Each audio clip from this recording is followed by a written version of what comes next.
It can feel like we live in a world where everyone expresses every thought in every moment. And yet, for us, that constant feeling of vulnerability may make us feel unsafe. And that's the thought behind this week's Sunday question. Hey everyone, I'm Denise Brown and I write what I call Sunday questions. I like to think of a question in my head so my mind seeks out a good answer for me. It's a great way to use energy and it's been so helpful for me in managing stressful situations.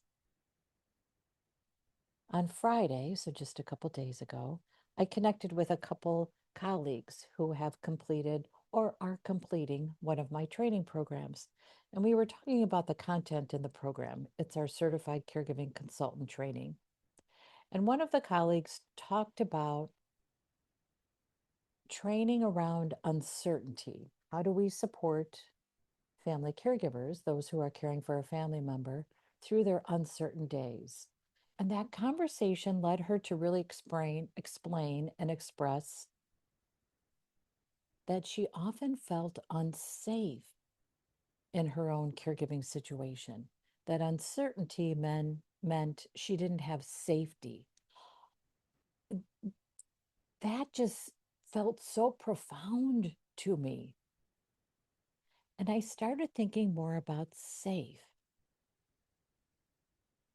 And it seems to me that sometimes we feel pressure to always put ourselves out there.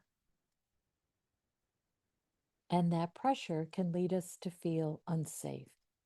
So, what do we do to keep safe? And that's the thought that inspired this week's Sunday question, which I wrote for you.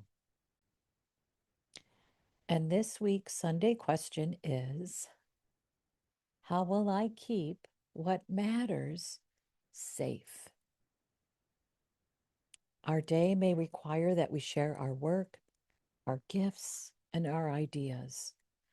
Sometimes, though, we may feel like the day requires too much exposure. We can feel that we must put too much of ourselves in the spotlight, which can leave us weary.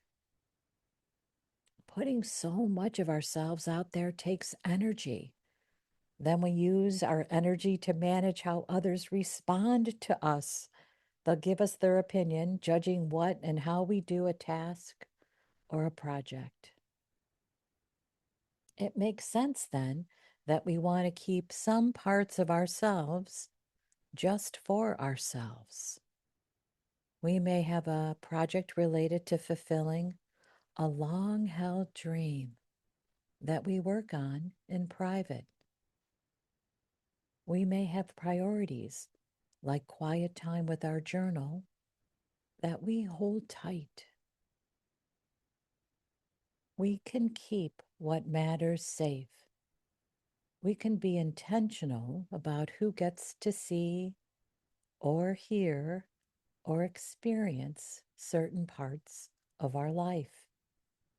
Keeping what matters safe can be as simple as making that decision to keep it private. We don't have to defend or explain our decision. It's simply private. We can remind ourselves that we don't have to put everything on the world's stage. We can ask ourselves this question to begin our day: how will I keep what matters safe? Where do you keep your lock to your safe? I'd love to know. Share a comment and tell us about what you like to keep private. If this content resonates with you, be sure to subscribe. And if you know someone who needs a break from always feeling like he or she is out there, putting his or her good work out there, feel free to share this episode. Thanks for all you do. Thank you so much for listening. I'm Denise Brown.